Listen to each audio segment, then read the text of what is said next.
Trump propôs um cessar-fogo no Oriente Médio. E essa pode ser a jogada mais perigosa do conflito até agora. Para entender o que está acontecendo, precisamos primeiro ter clareza sobre o estado atual do conflito. Os Estados Unidos mantêm pressão aérea contínua, combinando bombardeiros estratégicos com ataques de longo alcance para degradar infraestrutura militar e energética iraniana. Israel opera simultaneamente em múltiplas frentes, e o Irã responde com o que sempre foi seu trunfo: guerra assimétrica, drones, mísseis e controle indireto de rotas marítimas críticas. Do ponto de vista operacional, nenhum dos lados atingiu ainda um ponto de ruptura decisivo. Ninguém venceu, ninguém recuou de verdade. E é exatamente nesse cenário de escalada que Trump sinaliza uma pausa.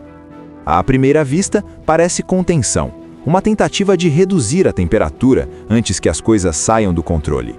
Mas quando você analisa essa proposta dentro de um padrão recente de tomada de decisão, surge uma hipótese bem diferente.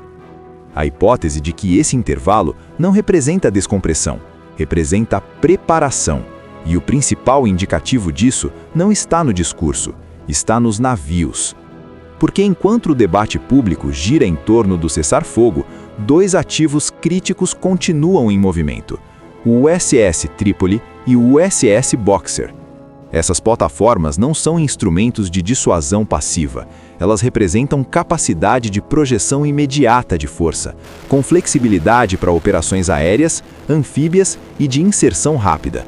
E aqui está o detalhe que não pode ser ignorado: o tempo necessário para esses navios entrarem em posição operacional coincide diretamente com a janela sugerida para o cessar-fogo. Essa sobreposição não parece acidental. Esse tipo de manobra tem nome na doutrina militar: engano operacional. Redução aparente de tensão para reposicionar ativos estratégicos antes de uma ação decisiva.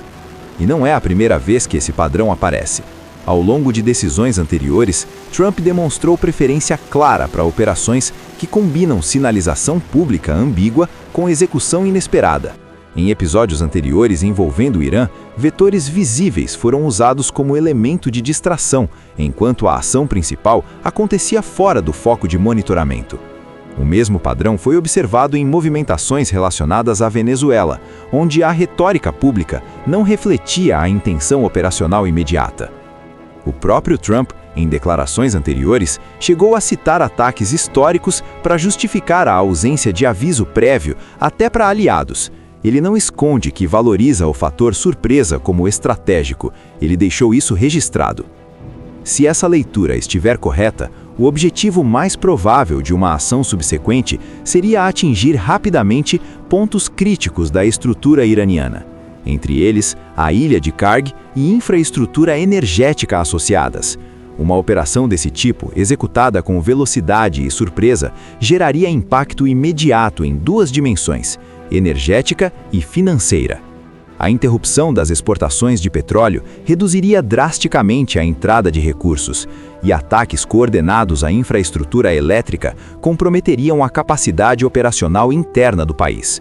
Na prática, o Irã enfrentaria pressão simultânea sobre sua economia e sobre sua capacidade de resposta.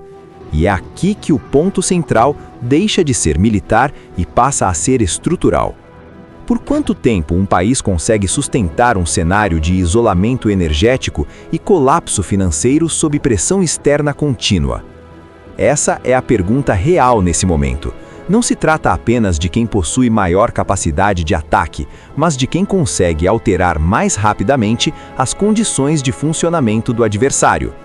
Se a hipótese do cessar-fogo como instrumento de preparação se confirmar, o conflito pode entrar em uma fase de ruptura rápida, com consequências diretas para o equilíbrio regional e para o mercado global de energia.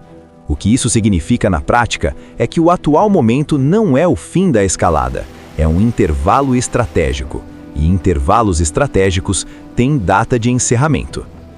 Para mais análises profundas como esta, não se esqueça de se inscrever aqui no Cenário de Guerra, acionar o sino de notificações e deixar o seu like, porque aqui no Cenário de Guerra você acompanha os conflitos que movem o mundo.